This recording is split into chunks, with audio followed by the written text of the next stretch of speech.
tis of thee, of thee I sing. My radio alarm clock woke me up this morning, but this time it was a man saying, "My God, oh my God, a plane has just hit the World Trade Center." It was 6:47, which is when my alarm always goes off. And I usually hit it a couple times before waking up, but this time I woke up right away. I was sitting on the kitchen counter eating breakfast, and my mom turned on the TV, and there it was. Exactly like what the man had said. Something like a plane hitting a really tall building in the middle of New York. My mom was crying. My dad came out of his room, and he was screaming, with his hands over his face. It was so weird. It was just a normal morning. And then my brother started crying, and nobody seemed to notice but me, so I went up to go check on him. And when I found him, he was standing there with his arms over the edge of his crib.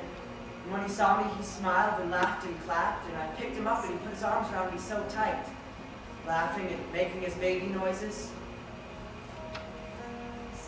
And all day I thought about my brother. How he's so young. He doesn't even know that innocent people are dying right now, and that it looks like a funeral outside. He's just so happy that someone got him out of his crib. I don't really remember what happened, honestly. Oh, I do. So completely well. Why? Everyone in my house was dying to take care of them. It's hard for a small child to deal with. Well, yeah, I bet. My parents were fine, so Yeah. We were also afraid.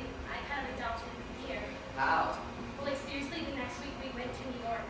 Oh, God. And my mom was freaking out because there was always extra pilots on the plane, which I guess is comforting, but it was also really scary. Just that they thought they needed them to scare. Yeah, I thought so too. My mom made me cry because she was freaking out while we were checking everything out on the plane. I just felt like I needed to comfort her. And I know it was really hard to see. I just never really knew what was going on. I felt the fear, but no one would tell me where it happened. I feel like the fear is still very much here.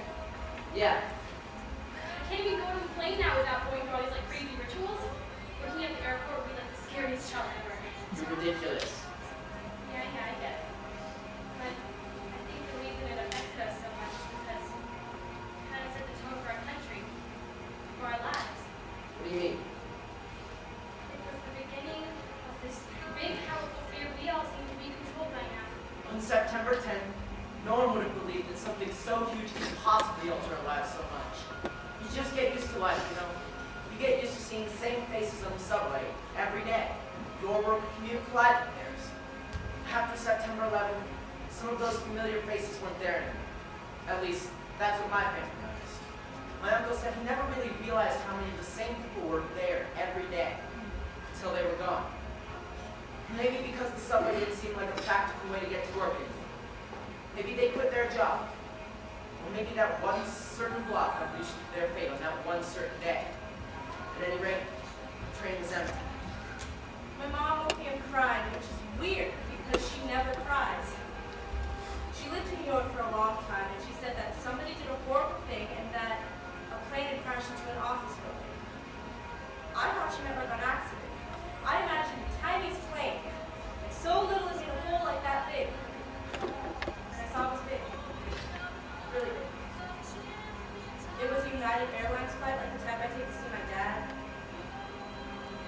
And the building was smoking, and another plane hit the building next to it.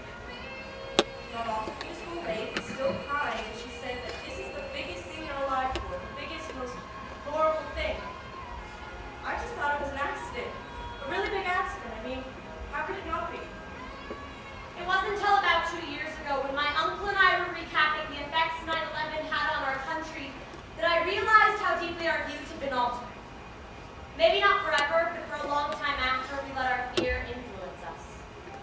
Even as a little girl, the media convinced me of what I should be afraid of. It was early evening, about 2 months after 9/11. My uncle and I were walking to see the second or third Harry Potter movie, and a Oscar service was just letting out. I remember gripping him so tight for security and not really understanding why I felt I had to. Looking back on it now, of course, I'm ashamed. It's horrible. But then again, it's just one example of a 5th grader reacting to what the TV said her fear should